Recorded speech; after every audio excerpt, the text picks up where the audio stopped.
From tugboat captain to real estate operator, from a $65,000 condo with joint venture partners to ownership positions in $100 million worth of real estate today. Our guest today, Derek Peever, is a member of both the Real Estate Investment Network and the Real Estate Action Group. And today we'll be sharing his story on how he's built his SuperSuite corporate furnished rental business throughout Western Canada and now expanding into the US. So Derek, what was the story behind your very first property? I know you joint ventured with 4 other buddies to purchase this condo. Tell us a little bit about that. Yeah, well, thanks for having me on, guys. I'm thrilled to be here. And my very first deal basically came shortly after I read the book Rich Dad, Poor Dad. But it was a tiny deal. You know, the market was pretty hot at the time, 2006. And I lived in Surrey at the time, and we were crunching numbers, looking for opportunities, and we had to go all the way to Agassiz, BC, which for those of you who don't know is the last stop kind of before Hope, between Chilliwack and Hope, to find where the numbers worked, to find that critical positive cash flow. So it was a $65,000, 2-bedroom, 1-bath, built in the 70s, 3-story, low-rise wood frame building. And myself, my best friend, his dad, and my dad each put up $5,000 each, which covered 25% down. And would you believe, a light renovation, paint, some light fixtures, the old brush nickel conversion. And we just basically gave the place some TLC and raised the rents, from $550 a month to $750. And, it's what started happening from there was people started knocking on the door, seeing 2 young guys fixing up a unit, offered to sell us one on the 2nd floor for $50,000, a 1-bedroom. So we said, okay, well, how do we say no to that? We move our tools up to the 2nd floor, do the same structure and everything on that one. Then we got another knock on the door for a 3rd floor unit for $52,000. So, and such as it went, we just kind of been busy ever since. But yeah, that's kind of our first deal. Carson and I got the mortgage. So it was an unbelievable deal for our joint venture partners, my dad and his dad, because we did all the sweat equity. We put in equal amount of money as them, and we looked after the mortgage. So, pretty good deal. And you mentioned at the beginning about Rich Dad, Poor Dad. That book's had impact on so many people. Can you just touch on what the book, how that changed your life and the impact it had on you and your career?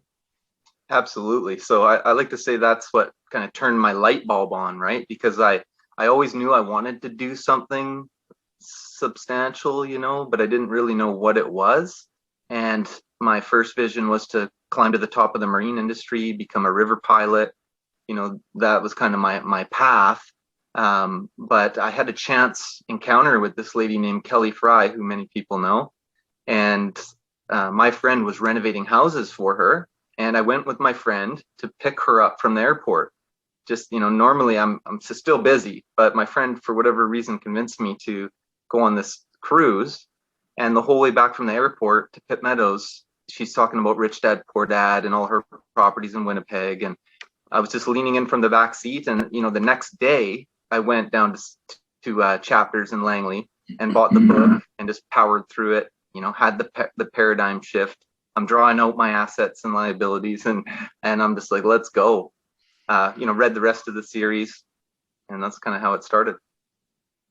Yeah, it's amazing how many people you meet in the real estate world, and how many people's reason they got into real estate investing is that book. And my next question, which you may have pre-answered, was did you have any mentors growing up or getting into this business, and who obviously Robert Kiyosaki in that book inspired you, but who was out there to help guide and mentor you while you were getting started in this business?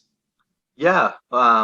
There's been so many, right? It's like I'm actually going to be getting a tattoo across the top of my back with my heroes as the Mount Rushmore, and it's going to say "Standing on the Shoulders of Giants." So that's where I feel like I get my philosophy from when I deal with difficult situations. Is like my heroes, like Jim Rohn, Warren Buffett, Les Brown, Elon Musk. These types of people. But in the practical day-to-day world, I've had a lot of really good people give me a hand up in the business as well. And some of those would be people like Don Campbell at Rain, Russell Westcott, Ozzy Durock, all these guys. Your dad even, would take the time to go out for lunch with a young guy and let me pick his brain, and all those kind of people locally I look at as my kind of real estate family. Even in corporate housing, I was already operating furnished rentals, but high street accommodations, Wendy Galati, Terry Rogers, they were kind enough to partner with me, let me tour their properties downtown, see how the big operation works, and kind of give me a hand up in the business. So there's been a lot of people. Yeah, so mentors. I think everyone successful has always said that, and some pretty big names that you mentioned. So that's awesome. And your business, SuperSuites, maybe talk a bit about that, the name itself, and how did you get started doing corporate furnished rentals? Sure. So I'm a seminar guy, right? I'm a tugboat guy that got into the Rich Dad Poor Dad, and we were learning all kinds of strategies to make a buck, especially when you have no more money or access to credit. Then you got to add value somehow and attract other people's money and resources, right? So I was learning about lease to owns. We almost bought a creative housing franchise franchise from a Diamond Rain member back in the day. We were buying reno hold. We would buy reno and try to flip ourselves, but never sell. The typical FSBO, and then we would hold. And then at a seminar around, I guess, 2007 or so, a lady from Alberta named Catherine Brooker, she's a Remax agent out there, came out to speak at Rain and talked about oil and gas corporate houses that she was doing out there. And I was just taking crazy notes because I had this chance encounter with a staffing company in Abbotsford that inquired on an unfurnished rental ad and wanted to furnish it.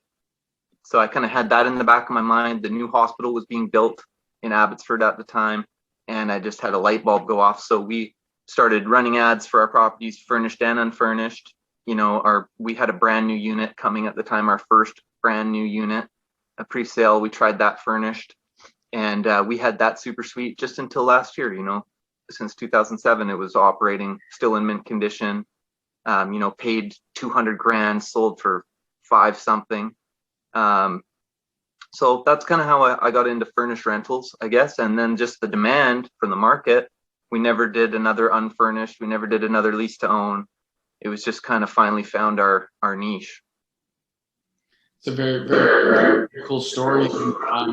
Maybe not the most traditional road followed in the real estate investor capacity, getting, directly into the furnished rental side of things, and to hear that, you structured it like that and then never really have looked back ever since. It's very cool to see the evolution and the progression of your business. And, you obviously got started out in the Fraser Valley area. What are some of the areas that you've liked for the last several years? Where are you guys looking now, and why do you like these areas? Yeah, so I'm just the old school 12 fundamentals guy from Rain. That's where I felt like the Rich Dad Poor Dad's great for philosophy and everything, and Ken McElroy's books are awesome. The ABC's real estate investing. I did get into multifamily and stuff, but at Rain, I felt like they really started teaching you actually how to do it and what's behind it, right? And the top ones I usually spout off, key things is population growth, job growth, transportation improvements, critical infrastructure expansion, positive political climate. These are kind of the general things I'm sure that you guys look at when you're looking in areas to invest, areas with a future, not a past. It's also, I found it's a little bit of art and not just science though. It's kind of gut feel. Like I'll go driving for dollars, and you're cruising through these areas that are getting rezoned, and we're looking at it on your screen of the satellite image where you can see the path of progress from the bird's eye view. And areas that are desirable, have a little bit of an aura. Like I really like areas like a Cloverdale has been really good for us. That's my hometown. Or Sardis, Garrison Crossing. These types of, it almost feels like Whistler when you're in the area. And it's areas that are highly desirable, so that if someone has a flood or fire, they're willing to commute an extra 15, 30 minutes to stay in a resort style living community or something better than where they live now. So, we haven't always been right. Like, we went into Calgary a little bit early, obviously, when the downturn happened, and it's been a rough 5-6 years in general, although we hung in and things are turning around now, knock on wood. But Ottawa has been a really good market for us. If you would believe, our Ottawa properties have appreciated at the same rate as Abbotsford. So we bought stacked towns for $300,000 brand new. And it's kind of interesting out there how they do it, but we actually were on interim occupancy with the developer for quite a while, paying a dirt cheap rent, but locked in our price at 300. Finally, we got legal possession of the properties, a year or two later, and that's been a really good market for us. Edmonton, Red Deer, Calgary's all been really soft. Winnipeg, values really haven't gone anywhere, but steady Eddie cash flow and long-term leases, $300,000 condos, 2-bed condos renting for $37.50 a month on 10 and 12-month leases. It's a pretty good deal. And now I see the lion's share of the opportunity actually in the States, in Texas. So. Yeah, so starting in BC, sounds like you've expanded across the country and even expanding into the US. What's the size of your portfolio, and has the business model changed at all as you've scaled? Yeah, so definitely. Like, if you look at our first suite, it'd be laughable compared to like a SuperSuite today. Yeah. Just with what we included, the attention to detail, things we didn't know, like how to use iron organizers. And one of the things you learn as you come up is to get the real top rents, you got to have the real top details, attention to detail, the right number of glasses, the right number of cups, the meticulous maintenance and service and all these kind of things. But we do try to have what I call the Coca-Cola consistency. Whereas if you stay in a suite in Winnipeg or stay in a suite in Langley, you're experiencing the same product, unlike a random type Airbnb. Like, we are trying to build a brand that way and have the same checklists. And, a lot of our clients stay with us in different areas, so we want them to feel that brand consistency. Yeah, so, I think it's improved a lot, continuing to try to improve and come up with some cool, new, unique selling proposition, for our brand. And using that Winnipeg property for an example, I think you said $37.50 for the rent on a 2-bedroom, 2-bathroom unit, $300,000 purchase price. Break us down kind of the numbers. How much does it cost you on average to furnish that head to toe on a $300,000 condo? What do you figure the spread is between the unfurnished rent that you get and then the premium that you achieve putting in that furniture and running your SuperSuites model there? What's the difference, do you believe? Yeah, this has obviously gone up a bit lately with the supply chains and whatnot. It's kind of a matter of what can you get versus like what the price is. Sometimes they don't have certain things and stuff, so you have to work with that. But a rule of thumb on that particular example you gave would probably be about a $12,000 furniture bill. So unlike a lot of operators, we don't go with like rollaway beds and cheap looking stuff that looks temporary. We get very good. We buy from the brick, but we know what to buy from the brick and what's durable, what lasts, and stuff that's easy to touch up and maintain. And it looks good for 10 years, right? The warranty lasts the first 5 years. You can get financing from the brick. So you can do 12 months, 18 months, no payments, no interest, or pay the tax up front for the extended financing period. And they change that from time to time, their policies, but we did that quite often. We would pay that out of our first year cash flow before any distributions as a perk to the investor, lower their cash required, increase their ROI. But a lot of people just like to pay for it cash up front so that they can start their owner distributions and cover any secured line of credit costs or carrying costs that they may have for the investment. And back to your question, it's quite often a rule of thumb is double, but you could get 3 to 4 times more rent out of a corporate housing product than you can sometimes market rent. So that unit, I would guess, and sometimes I'm out of touch with market rentals, but I would say maybe it would rent for 1,500 or something today, and we're getting 3,750. Bit higher condo fees out there, $400 to $500. I don't like that. Higher taxes, but good rule of thumb is $1,000 net, per month after budgeting for vacancy and furniture replacement, things like that. And you had mentioned earlier that you look for a standardized feel as you get similar clients or same clients in different cities. Who are you really targeting for these corporate rentals? And other than providing a furnished unit, what type of services do you provide? Well, the piers that we like to fish off, the main one, and it differentiates on what market you're in, how much of this pie goes to what pier to fish off. But insurance is the big one, right? So people that have had flood, fire, tree fall on their house, mold, anything that makes it temporarily unlivable, we're helping those people with turnkey accommodations till their home's repaired. There's also corporate, which is kind of the most well-known. Somebody gets relocated for work, TD Bank hires a new manager, they cover his costs for 60 days. They might cover his carrying costs on his other house while it sells, decide where they want to rent, buy, or move back home. New doctors, Fraser Health, same thing. Company often covers that. And the last main pier would be in-betweeners. So when the market gets really hot, like it did in BC or even Austin area right now, there's a lot of people waiting on their homes to be built, or even just the completion dates don't line up, but they wanted to take a sale. So that's a big one.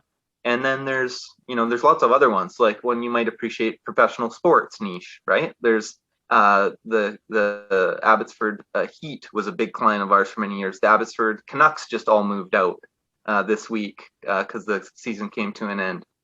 There's aerospace, there's healthcare, you just got to know where the major employers are in your area. It could be tech, like in Ottawa, tech is big there, in Boston.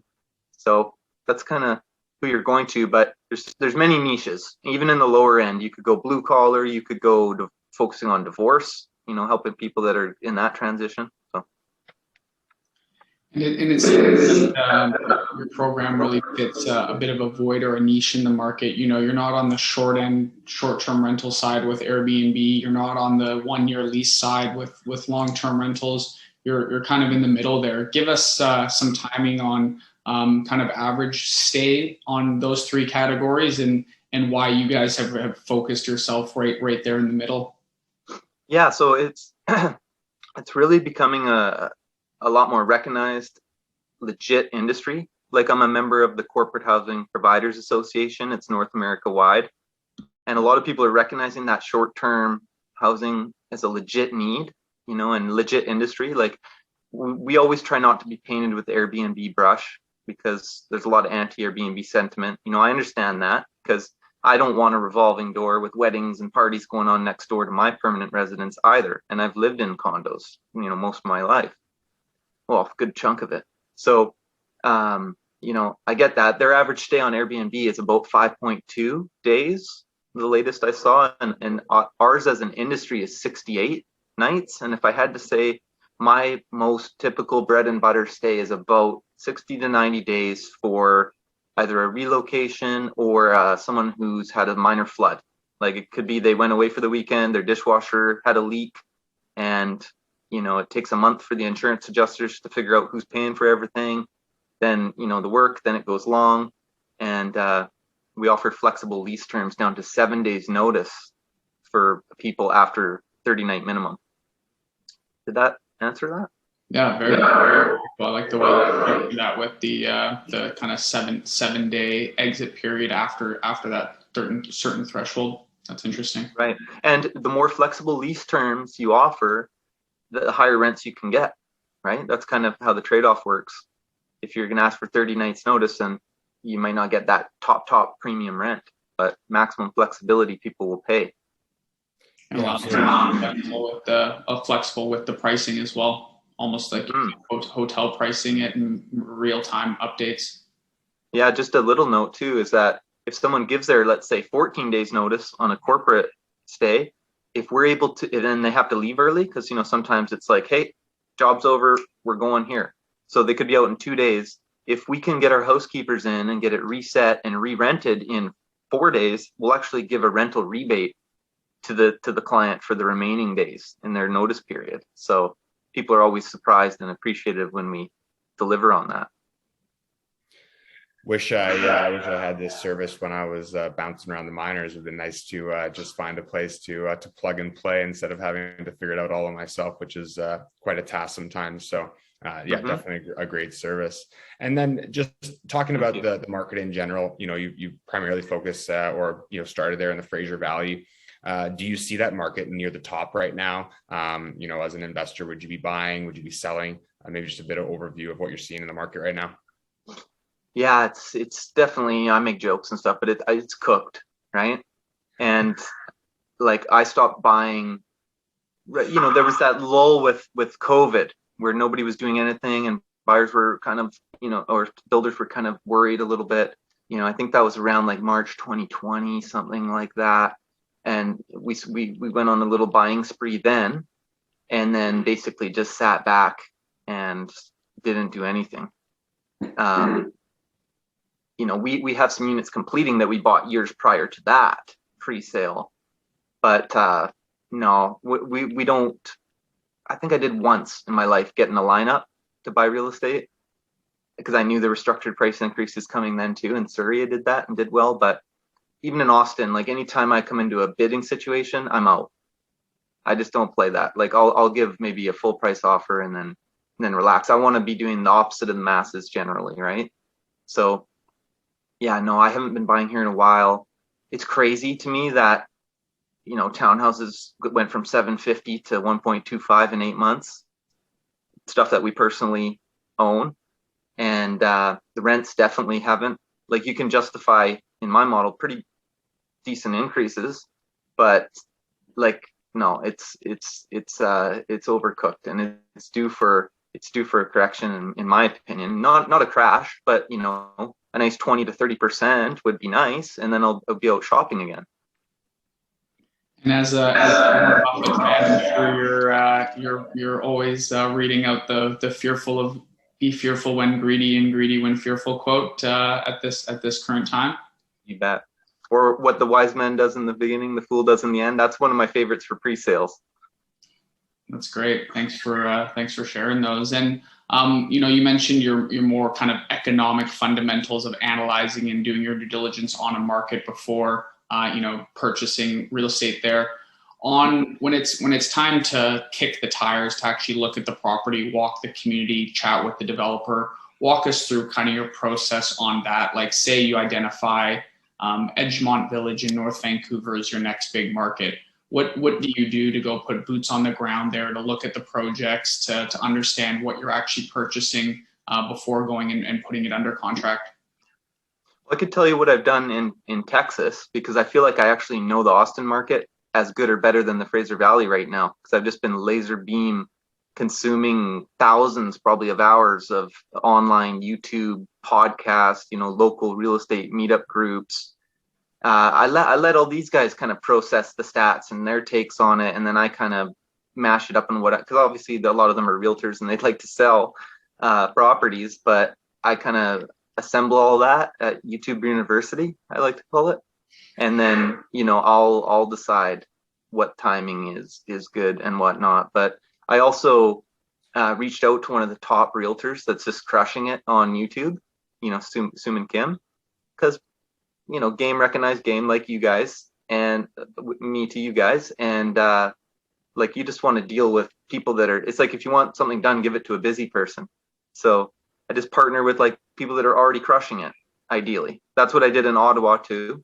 That's what I did in Langford, and just go to people that already have a successful track record and say, hey, let's align forces and go. And like that's how I manage my properties from abroad too, is just a lot of FaceTime. So although I don't physically walk a lot of the units anymore, I have them slowly pan like the walls and do a real thorough inspection by FaceTime. It's probably tortured a lot of them, but I have that kind of Steve Jobs like control of the product that I have to have that quality control. Smart. Yeah, so checking out the areas, I'll watch like, economic updates on the areas. I'll follow things like the Austin Business Journal and pay the subscription, and just watch where the jobs are going, and watch what the market's doing, and kind of take my own. It's like if you want a second opinion, you look in the mirror or whatever. It's like I just kind of listen to myself quietly out here at the ranch and just make my own judgments on things. Don't get caught up in the hype or the herd mentality. Yeah, and from the YouTube University, as you mentioned, looking at both Texas and the Fraser Valley, BC, when you're looking at the price of rent and the price of the property, what's that ratio looking like right now?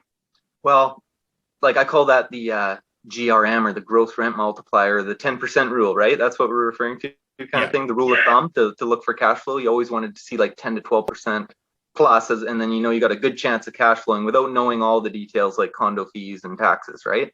But if you take the rent of, let's say, $5,500 US for a $640,000 townhouse, 3-bedroom plus office plus gym, private elevator, double car garage, all this cool stuff, it's about 10%.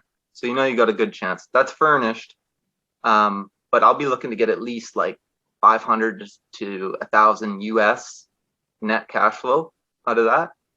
And then in Langley, that example I gave that we purchased for $750 plus GST, $787 or something after AC, air conditioning add-on, and it's very similar rent, $5,500, let's call it, $185 a night, but obviously US dollars worth 1.31 of ours, and that's 5% in Langley. So it's just it's put down 50% or something crazy to make it cash flow right now. So yeah, no, we've been selling quite a bit around here and redeploying the money to Austin. Yeah, definitely.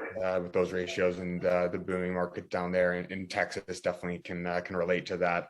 Derek, we really appreciate you joining us, me and Taylor, today. Appreciate the insights on the the furnished rentals and your insights on all these markets. So really appreciate that. If anyone did have any interest in getting hold of you, learning a bit more of information, what would be the best way to contact you?